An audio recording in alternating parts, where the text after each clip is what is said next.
D'abord, voilà, ce soir, on va parler de comment choisir ses semences. Ah oui, j'ai oublié de me représenter pour ceux qui n'étaient pas là la dernière fois. Donc, moi, je suis cofondatrice de l'entreprise D'une graine aux autres. Et en fait, on fait de la sélection avec ma collègue, sélection pour l'agriculture bio. Donc, c'est aussi de ce monde-là d'où je viens et à partir duquel je parle. Donc, des fois, si je ne suis pas extrêmement objective, rappelez-vous d'où je parle, voilà, pour me recadrer. Et puis, et voilà, et je fais aussi de l'accompagnement de groupes à la sélection et notamment sélection à la ferme. Donc, comment on peut choisir ses semences? Alors, ce qu'on voulait vous dire en introduction, c'est que pour choisir ses semences, en fait, il faut d'abord avoir un minimum ce qu'il y a dedans et comment elles sont faites, pour ensuite savoir ce qu'on peut en faire et si elles correspondent à notre système agricole et à notre vision. Donc ce soir, on va aborder un petit peu ça avec les 4 temps dont a parlé Hélène. Donc, rappel un petit peu de botanique. Ensuite, les grands types de variétés et leur schéma de sélection. Quelques définitions qu'on utilise beaucoup quand on parle des semences. Et puis ensuite, on va parler des biotechnologies qui sont des outils utilisés parfois dans les semences. Si on reprend des termes de base, déjà, on va distinguer les termes semences et variétés qui sont parfois confondus. Donc, dans la semence, on peut dire que c'est une graine ou autre partie d'un végétal apte à former une plante complète après le semis ou enfouissement. Et c'est une graine qui porte une variété. Voilà. Donc, la semence, il y a vraiment cette notion de et la graine et ce qu'elle transmet. Et la variété, du coup, qu'est-ce que c'est? C'est une population, donc un ensemble d'individus qui est créé par la sélection humaine pour des caractéristiques bien définies et dont l'humain a besoin, en fait, qu'il désire, et ça correspond à certains usages. Donc ça, c'est la définition biologique, mais si vous allez sur le site de l'interprofession semencière, vous trouverez une autre définition qui est la définition réglementaire et qui dit qu'une variété, en fait, c'est un ensemble de plantes stables et homogènes. Donc ça, c'est la définition réglementaire, mais si on se situe plus au niveau biologique, on est plus sur une population d'individus sélectionnés par les humains. Voilà. Donc, tout ça pour vous rappeler un petit peu qu'une semence, c'est l'ensemble de la graine et de la variété. Donc, parfois, on va pas toujours distinguer les deux, mais parfois, cette distinction est importante. Voilà. Ensuite, quand on parle de semences, eh bien, selon les plantes vont pas faire leurs semences toutes de la même manière. Et ça dépend de leur biologie florale. Et les plantes, elles peuvent se classer, entre guillemets, en 2 catégories. Les plantes autogames et les plantes allogames. Donc là, Luc a bien expliqué ça dans le livre qu'il a écrit pour les paysans et les jardiniers sur les semences. Donc, vous pourrez aller voir ce qu'il dit parce que c'est très beau. Et en fait, gamme, ça veut dire mariage. Auto, c'est, je crois, à l'intérieur, avec soi-même. Donc, en fait, les plantes autogames, c'est celles qui se reproduisent, entre guillemets, avec elles-mêmes. Donc, le pollen de la plante vient sur cette plante et féconde l'ovule qui est sur elle-même. Donc, les plantes sont hermaphrodites. Les fleurs sont hermaphrodites. Alors que les plantes allogames, en fait, elles ont besoin du pollen d'une autre plante pour pouvoir créer un embryon et donc pouvoir créer une semence. Donc, c'est un mariage avec l'extérieur. Donc, ça génère plus de brassage génétique. Voilà. Et en fait, il faut bien se rappeler que les plantes, elles sont ou autogames ou allogames, parce que ça va avoir des implications sur la manière dont l'humain, en fait, il va pouvoir créer certaines variétés plus ou moins facilement ou pas selon les plantes. Voilà. Donc voilà pour ce petit préambule biologique. Et maintenant, on va s'intéresser un petit peu aux différents types de variétés avec le focus toujours en ayant en ligne de mire toujours ce thème de notre cycle de conférence qui est la réappropriation des semences. Donc en fait, pour nous, il y a 3 types de variétés. Finalement, c'est pas beaucoup. Il y a des populations, des lignées pures et des hybrides F1. Et en fait, les populations, c'est celles sur lesquelles l'humain a moins de maîtrise sur la reproduction. Et les hybrides F1, ce sont les types de variétés.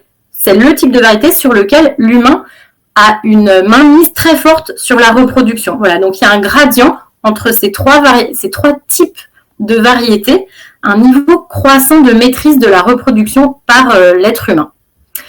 Et maintenant, je vous propose de faire un petit focus sur chacune de ces variétés pour voir un petit peu plus à l'intérieur de chacun de ces types de variétés ce qu'il y a. Donc, une variété population, la définition, c'est que ce sont des variétés qui sont en pollinisation libre, c'est-à-dire qu'on laisse les individus s'interféconder entre eux. Donc, ça génère de la diversité génétique.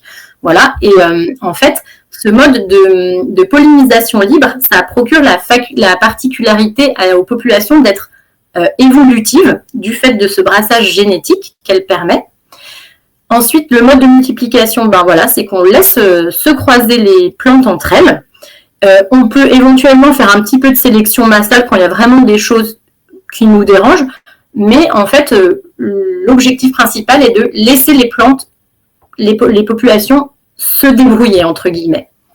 Dans le commerce, est-ce qu'il y a des populations? Eh bien oui, parce qu'il y a des plantes qui, justement, à cause de leur système biologique de reproduction qui est très complexe, que l'humain n'arrive pas à maîtriser, et notamment des plantes allogames, donc qui ont besoin d'autres plantes pour être pollinisées, et bien sur ce type de plantes, on ne peut pas faire des lignées pures, donc on reste sur le mode population, et donc c'est typiquement l'exemple de la luzerne ou du sarrasin.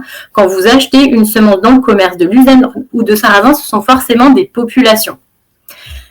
Et est-ce qu'on peut se réapproprier ces semences-là? Eh bien oui, très facilement, puisque en fait, comme on laisse les plantes se polliniser entre elles, et bien du coup, voilà, on peut reproduire facilement ces semences à la ferme au moins. Qu'est-ce que ça implique pour les variétés population en termes d'espèces allogames ou autogames? Mais en fait, quand on a des variétés allogames, on a beaucoup de croisements à chaque génération, puisque en fait, toutes les plantes se croisent entre elles, comme par exemple dans le maïs ou les courges. Et pour les espèces autogames, on peut quand même parler de population, même si les plantes se reproduisent avec elles-mêmes, parce qu'en fait, il y a toujours un tout petit niveau d'allogamie, parce qu'en fait, la nature est comme ça, elle crée toujours un petit peu de diversité, même si le mode de reproduction est principalement autogame. Et donc, parfois, si on laisse les plantes se reproduire entre elles, on peut quand même parler de population pour des espèces autogames, comme certaines variétés de blé ou de tomates. Donc, visuellement, qu'est-ce que ça peut donner? Des variétés population, ben voilà, ça peut donner des blettes avec des couleurs différentes, des pois avec des graines qui se ressemblent, mais qui ont quand même des petites différences. Pareil pour le maïs. Et puis après, je vous ai mis un exemple pour chaque type de population spécifiquement sur le maïs, avec là 2 images de population de maïs où on voit bien que les épis ont plein de couleurs, mais ils ont globalement la même taille et ils ont sûrement des caractéristiques culinaires qui se ressemblent. Et ensuite, dans un champ, on voit que les plantes, elles ne sont pas tout à fait toutes au même stade, elles ont différentes tailles, mais elles sont cultivées ensemble et elles se reproduisent ensemble, donc c'est bien une population. Ensuite, si on s'intéresse aux lignées pures, eh bien en fait, les lignées pures, c'est quoi? C'est un ensemble d'individus homozygotes. Donc homozygote, ça veut dire que la partie maternelle et la partie paternelle sont identiques, et donc elles se reproduisent par conséquent de façon identique à elles-mêmes. Le mode de multiplication, du coup, c'est l'autofécondation, mais attention, avec une épuration des plantes. C'est-à-dire que pour être sûr qu'on a une lignée pure, on va enlever tout le temps les plantes qui sont différentes des autres pour que toutes les plantes soient bien identiques. Et ça, c'est vraiment un travail spécifique que font les sélectionneurs. Voilà, on peut noter comme type d'exemple dans le commerce, le blé typiquement, et aussi pas mal de haricots. Pour la réappropriation des semences, c'est possible, mais la pureté de la variété peut diminuer au fil du temps quand justement on ne fait pas cette épuration à la ferme. Alors voilà, après la notion de pureté, est-ce qu'on la recherche ou pas? Ça, c'est à chacun de réfléchir là-dessus pour savoir comment il se réapproprie ce terme ou pas. Ensuite, vous voyez que là, je vous ai mis le schéma on vous a mis le schéma d'une sélection de lignées pures. C'est quelque chose de très complexe où en fait, on va faire des croisements pour voir au fur et à mesure des générations différents types de plantes. Et en fait, ce qu'on va faire avec une lignée pure, c'est qu'on va choisir une plante un peu parfaite et on va la reproduire à l'infini. Et tout ça, ça se passe sur plusieurs générations pour réussir à identifier une plante très bien parmi des milliers. Et commercialement, en fait, les lignées pures, on les trouve plutôt sur des espèces autogames, comme les haricots ou le blé, voilà, parce que c'est entre guillemets, c'est plus facile à faire sur ces espèces-là. Et puis, pour les espèces allogames, il y a des lignées pures, mais elles ne sont pas vendues dans le commerce. Elles servent de parents pour les hybrides. Donc, c'est ce qu'on va voir juste après. Et notamment, ce sera, vous allez voir, ça sera le cas pour le maïs. Donc, c'est l'exemple que je vous ai mis après. Là, on voit un champ de multiplication de maïs hybride, donc un petit peu comme le travail que nous avait présenté Benoît Latour à la conférence dernière. En fait, on voit là qu'il y a 4 lignes avec des fleurs mâles un petit peu orange et 2 lignes avec des fleurs plutôt jaunes. Donc, en fait, ça, il y a 2 lignées pures, c'est-à-dire que toutes les plantes avec les fleurs oranges sont identiques, et une lignée parentale. Et toutes les plantes avec les fleurs jaunes sont identiques. Voilà, c'est la lignée mâle. Voilà pour les lignées pures. Donc là, on voit bien que par rapport aux populations, toutes les plantes sont identiques. Ensuite, si on s'intéresse aux hybrides F1, eh ben, qu'est-ce que c'est qu'un hybride F1? Un hybride, d'abord, un hybride tout court, en génétique, ça veut juste dire le croisement, la descendance la première génération après un croisement. Mais commercialement, quand on raisonne en type de variété qu'on utilise, un hybride F1, c'est la première génération après un croisement entre 2 parents qui sont bien identifiés. Et donc, c'est des lignées pures le plus souvent. Donc, tous les individus d'un hybride F1, ils sont hétérozygotes, c'est-à-dire que le lot maternel est différent du lot paternel. Donc, l'hybride F1, il a de la diversité à l'intérieur de lui-même. Chaque plante est hétérozygote. Mais par contre, tous les individus de la population du F1, de la variété F1, ils sont identiques entre eux. Voilà. Et en fait, si on ressème la descendance de l'hybride F1, eh ben, ça repousse, mais ça ne donnera pas la même chose que la F1, puisqu'en fait, on recréera du brassage génétique, donc ça partira dans tous les sens. Donc, on dit que l'hybride F1 ne peut pas se reproduire à l'identique. Donc, le mode de multiplication, il faut castrer une lignée qu'on va appeler femelle et il faut la faire féconder par une lignée mâle. Et là, en fait, il y a plein de techniques différentes pour la castration. Sur le maïs, comme nous l'a expliqué Benoît la dernière conférence, en fait, ça se fait manuellement. On coupe les fleurs mâles d'une des lignées.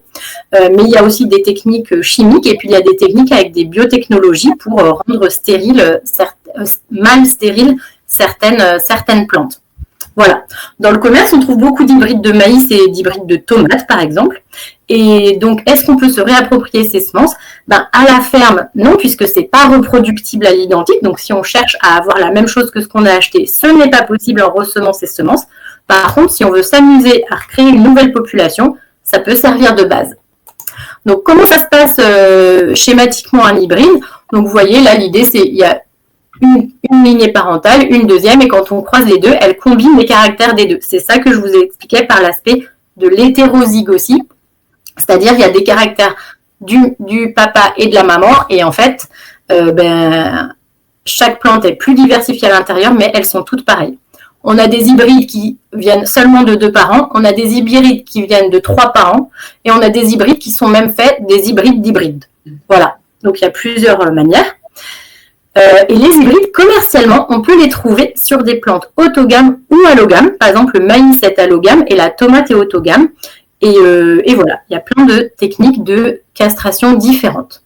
Et je vous ai remis l'exemple visuel du maïs, où en fait, sur la photo du haut, vous avez la manière de produire des hybrides F1, où en fait, on va venir enlever toutes les fleurs oranges pour que le pollen des fleurs jaunes aille sur les plantes, sur les épis des plantes qui au début ont des fleurs oranges. Et puis un champ de production, quand on sème un hybride, voilà, ça donne la photo du bas, c'est-à-dire que là, vraiment, toutes les plantes sont très identiques et au niveau des épis, c'est pareil. Voilà un petit peu pour les 3 types de variétés qu'on peut identifier avec, vous voyez, à chaque fois un gradient de plus dans la maîtrise par l'humain de la reproduction. Ensuite, si on fait un petit tour du côté du vocabulaire, on a décidé de vous parler de 5 termes. On va essayer d'aller assez vite. Vous aurez la présentation pour approfondir un petit peu chaque terme. Donc, on a voulu parler un petit peu plus en détail de la semence certifiée, la semence de ferme. Qu'est-ce que c'est qu'une variété ancienne, une variété traditionnelle ou une variété paysanne, parce qu'on fait souvent des confusions. Donc, sur la semence certifiée, en fait, c'est une semence qui est commerciale et qui répond aux exigences variétales, technologiques et sanitaires. Donc, pour ceux qui étaient là la dernière fois, c'est ce qu'on disait. Donc, l'interprofession semencière, voilà, c'est des choses que contrôlent les autorités pour autoriser la vente de la semence. Donc, la réglementation qui est associée, c'est qu'on inscrit ces variétés sur un catalogue et ensuite, la semence peut être vendue et ça génère des droits de propriété intellectuelle associés pour les obtenteurs, donc ceux qui créent les semences. Les types de variétés possibles, c'est tous les types de variétés possibles. Et en exemple, j'ai mis la Harps, qui est une population de sarrasin, l'Enox, qui est une lignée pure de blé, voilà. Et vous en connaissez évidemment plein d'autres que vous cultivez dans vos champs. Donc, je vous invite à réfléchir à ce que vous avez dans les champs pour pouvoir justement s'inscrire là-dedans. Donc là, voilà, c'est pour vous montrer que c'est vraiment quelque chose de très officiel. La semence certifiée, c'est ce qu'on trouve dans le commerce. Ensuite, la semence de ferme, qu'est-ce que c'est? Eh bien, c'est la semence d'une variété commerciale, mais qui est reproduite à la ferme pour son propre usage. Donc voilà, semence de ferme, ça veut bien dire que ça vient d'une variété commerciale, mais que c'est fait à la ferme. Donc la réglementation qu'il y a là-dedans, qui correspond, c'est que cette reproduction à la ferme, elle est autorisée pour certaines espèces. Désolée pour la faute d'orthographe à certaines. Il n'y a que 21 espèces en grande culture pour lesquelles c'est autorisé. Et quand on refait sa semence, on paye des droits, on paye une taxe en fait pour compenser les droits de propriété intellectuelle. C'est la contribution volontaire rendue obligatoire. Voilà. Et les types de variétés possibles, c'est plutôt des populations et des lignées pures, puisque les hybrides, comme ça ne se reproduit pas à l'identique, il n'y a pas vraiment de semences de ferme avec ça. Voilà, donc on peut citer plein de variétés de blé, de sarrasin, de haricots ou de tomates non hybrides, parce qu'en tomate, il y a des hybrides et des lignées pures. Ensuite, si on parle d'une variété ancienne, alors là, pour nous, Hélène, Luc et moi, une variété ancienne, c'est une variété qui a été sélectionnée par une entreprise de sélection, par un sélectionneur, donc pas par des agriculteurs, avant une certaine date. Et cette certaine date, elle peut varier selon qui définit ce que c'est qu'une variété ancienne. Donc ça peut être avant le XXe siècle, avant la Première Guerre mondiale, etc. La réglementation associée, c'est que pour être commercialisées, elles doivent être inscrites au catalogue sur une liste spéciale. C'est la liste C, qui est la liste des variétés de conservation. Voilà. Et les types de variétés qui sont possibles avec ça, je pense qu'il y a tout. Alors là, ça sera vérifié pour les hybrides, mais il me semble que les hybrides de maïs, notamment, ont été créés au début du XXe siècle, dans les années 20 ou 30. Donc, il se peut que, selon où on met le curseur de la variété ancienne, on puisse avoir des vieux hybrides. En France, on peut avoir la variété Datel en blé qui date du 19e siècle ou la variété Florence Aurore qui date de 1936. Et je vous ai mis un petit schéma là pour vous montrer que chacun peut mettre un curseur à différents endroits pour dire ce que c'est qu'une variété ancienne et donc par conséquent dire ce que c'est qu'une variété moderne. Voilà. Et voilà, moi, souvent, ce que je fais personnellement, c'est que je m'arrête à peu près à 1945 parce qu'à partir de 1945, on a beaucoup de biotechnologie. Et donc, avant 1945, souvent, on sait que normalement, il n'y a pas de biotechnologie. Donc voilà, par exemple, moi, c'est mon critère. Mais il y a d'autres gens qui ont d'autres critères. Donc, il faut bien demander à la personne qui vous parle d'une variété ancienne, qu'est-ce qu'elle met derrière. Ensuite, on a une variété traditionnelle. Donc ça, c'est une population. On est vraiment sur le mode population qui est créée et gérée par des paysans, qui est souvent une variété locale et qui date d'il y a un certain temps. Donc là, c'est pareil, d'il y a un certain temps, qu'est-ce que c'est? Et ces variétés, elles sont souvent sauvegardées dans les banques de semences parce qu'elles ont beaucoup été remplacées, surtout dans nos pays du Nord et surtout en France, par des variétés plus modernes et faites par des sélectionneurs. Mais pour Luc et moi, la variété traditionnelle, c'est vraiment celle qui a été faite par les paysans. On peut les commercialiser en les inscrivant sur la liste C comme variété de conservation. Et c'est plutôt des populations, mais parfois c'est un peu des lignées pures, ça dépend à quel degré on l'a sélectionné. Parce qu'en fait, ce que je ne vous ai pas dit tout à l'heure, c'est qu'entre population et lignée pure, c'est vraiment un continuum en fait. Voilà, on peut parler de variétés locales comme le blanc de l'aréole pour le blé, c'est ce qui m'est venu, mais il y en a plein d'autres. Notamment en potagère, il y en a énormément.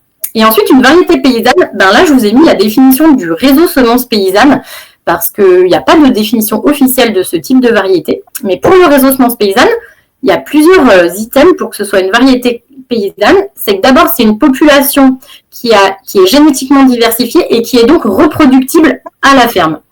Elle est indemne de génie génétique, donc c'est-à-dire qu'il n'y a pas de génie génétique utilisé, et si possible même dans toute son histoire de sélection.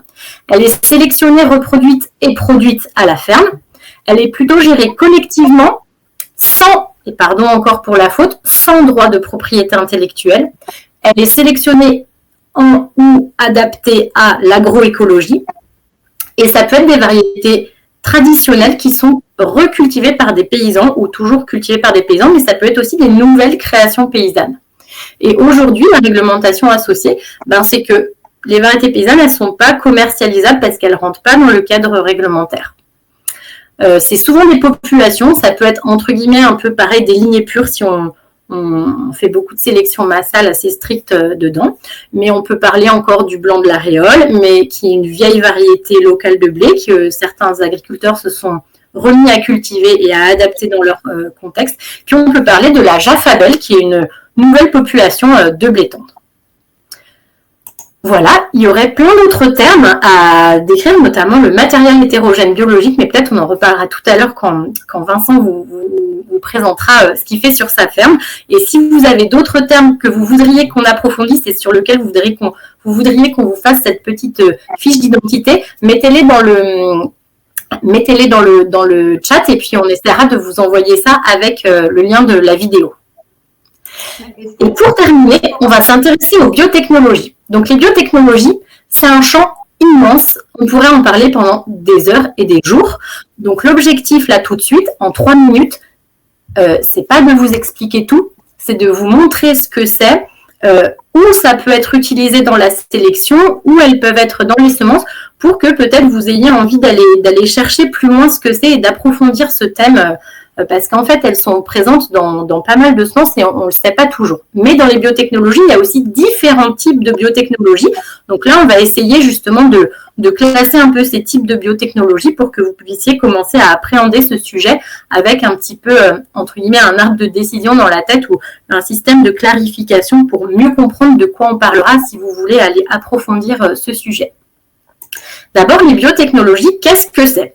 Il y a plein de définitions des biotechnologies qui existent. Donc moi, j'ai pris celle de Wikipédia parce que c'est assez consensuel. Et je ne vais pas vous la lire, mais parce que c'est très compliqué.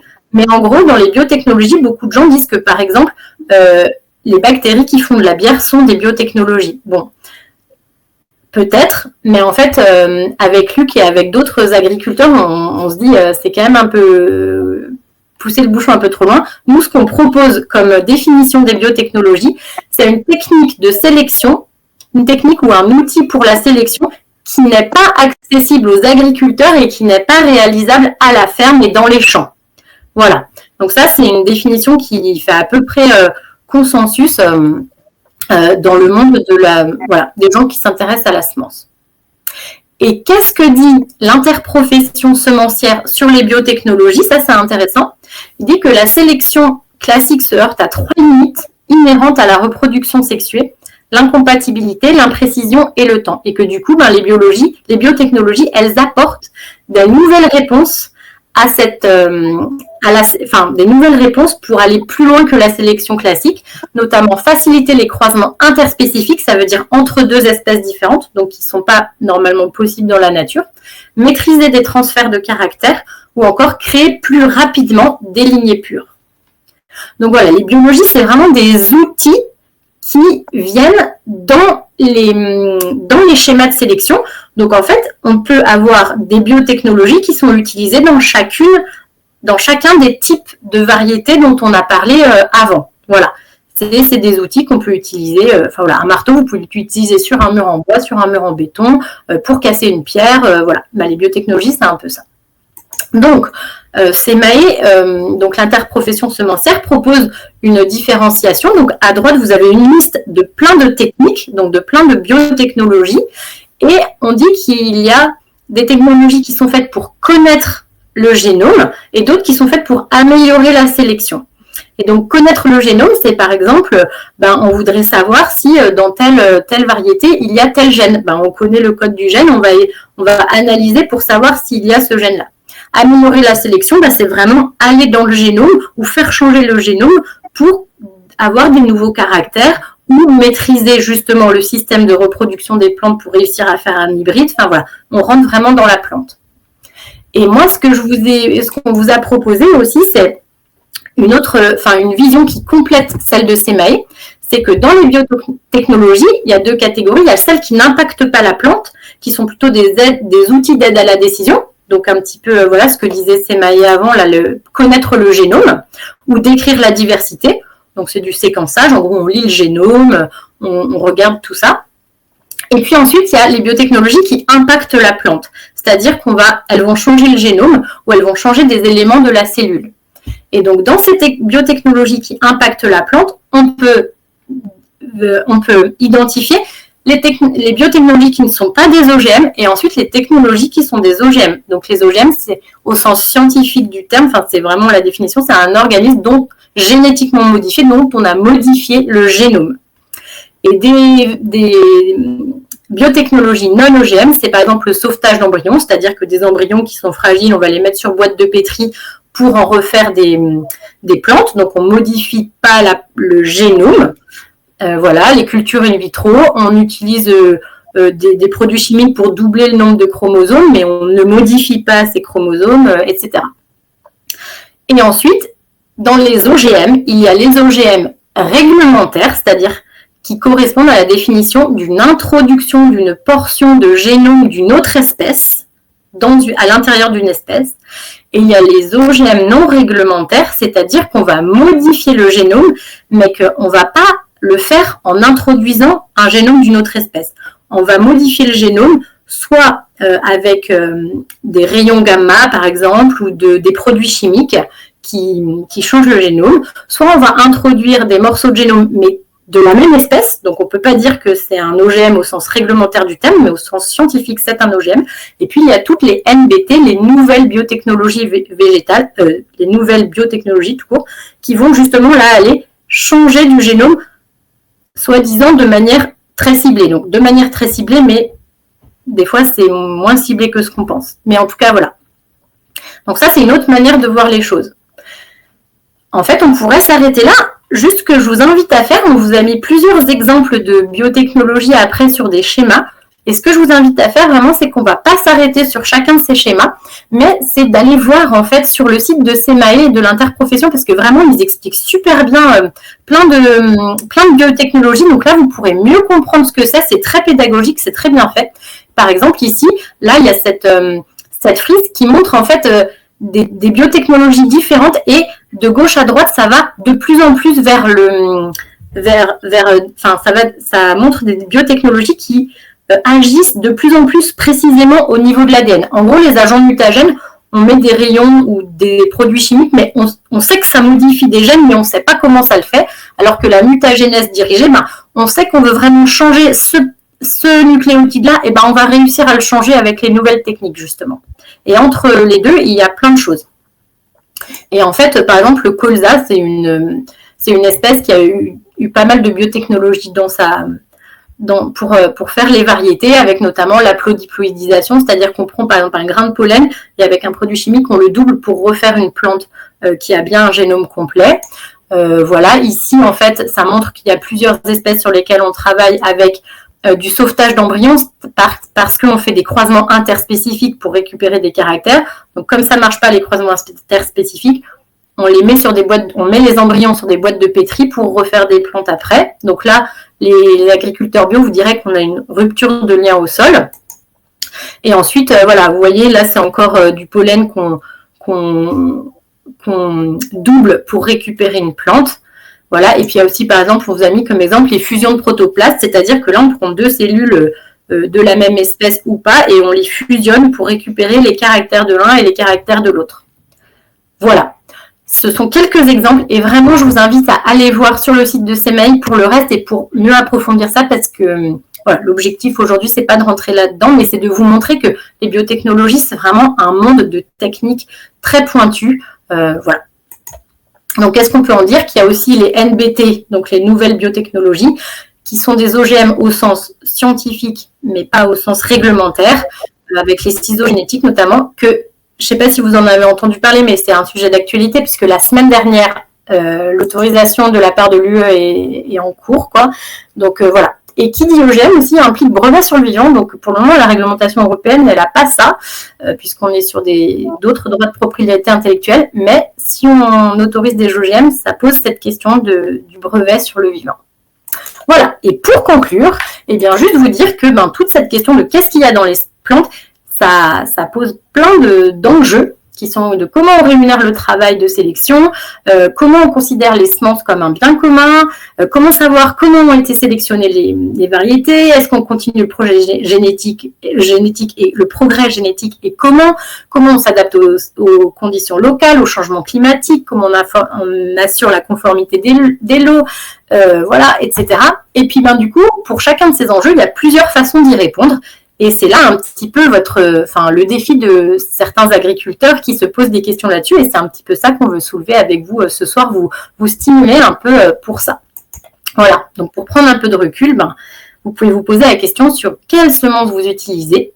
Je sais s'il y a des biotechnologies qui sont utilisées dans les semences que je sème. Est-ce que ces semences sont adaptées à mes besoins? Pourquoi? Et est-ce que je suis prêt à rémunérer le travail de sélection ou de production de semences? Ou quel type de travail de sélection je suis prêt à rémunérer. Et puis voilà, quand vous recevrez le diaporama, vous pourrez utiliser ce tableau en fait comme grille, comme outil pour voir un petit peu ce que vous avez sur votre ferme et aller un petit peu plus loin. Voilà, je vous remercie de votre attention. J'étais un petit peu plus longue que prévu, mais c'était un petit défi de poser ce cadre en peu de temps. J'espère que ça vous aura éclairé.